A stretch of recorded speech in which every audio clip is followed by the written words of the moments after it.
ماہ شعبان کا مہینہ جاری ہے اور شعبان کے مہینے میں 15 شعبان کا روزہ بالخصوص رکھا جاتا ہے، تو کیا یہ سنت سے ثابت ہے؟ اس کی کیا احادیث کے اندر فضیلت ملتی ہے؟ یہ ارشاد فرماتے ہیں۔ شعبان المعظم کا مہینہ وہ مہینہ ہے کہ جس میں نبی پاک صلی اللہ تعالیٰ علیہ وآلہ وسلم رمضان المبارک کے بعد سب سے زیادہ روزے رکھا کرتے تھے۔ بعض میں یہ ہے کہ آپ اکثر روزے یعنی شعبان کے اکثر دنوں کے روزے رکھتے تھے یعنی بکثرت، اور بعض میں یہی کہ پورا شعبان ہی روزے رکھ لیا کرتے تھے۔ یہ مختلف روایات موجود ہیں۔ تو یوں شعبان المعظم کے مہینے کے اندر جو روزہ رکھنا ہے یہ تو احادیث صحیحہ سے ثابت ہے، نبی پاک صلی اللہ علیہ وسلم کا عمل اس میں ثابت ہے۔ اب رہا خاص 15 شعبان المعظم کا روزہ رکھنا،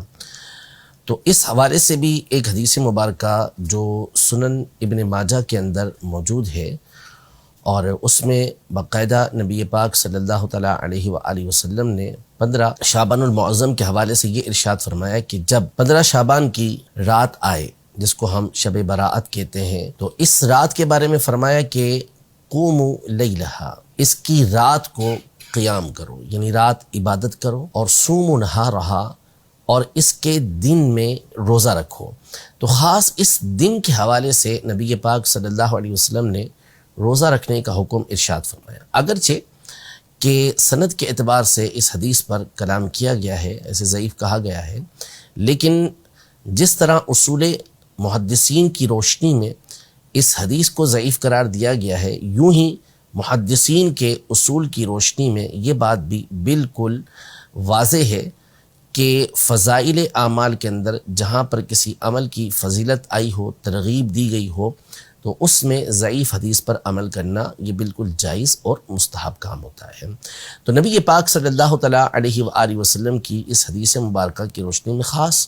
15 شعبان کا روزہ رکھنے کا حکم بھی ہوا، اور اس رات قیام کرنے کا یعنی عبادت کرنے کا بھی حکم ہوا، اور ویسے بھی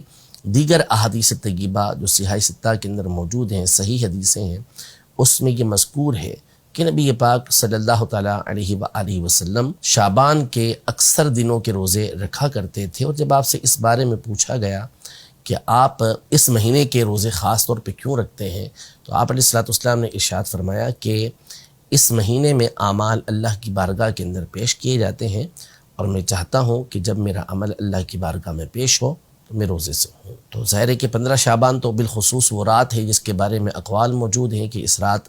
اللہ پاک کی بارگاہ میں اعمال پیش کیے جاتے ہیں، تو کیوں نہ یہ رات اللہ پاک کی عبادت میں گزاری جائے اور اس کا دن روزہ رکھتے ہوئے گزارا جائے۔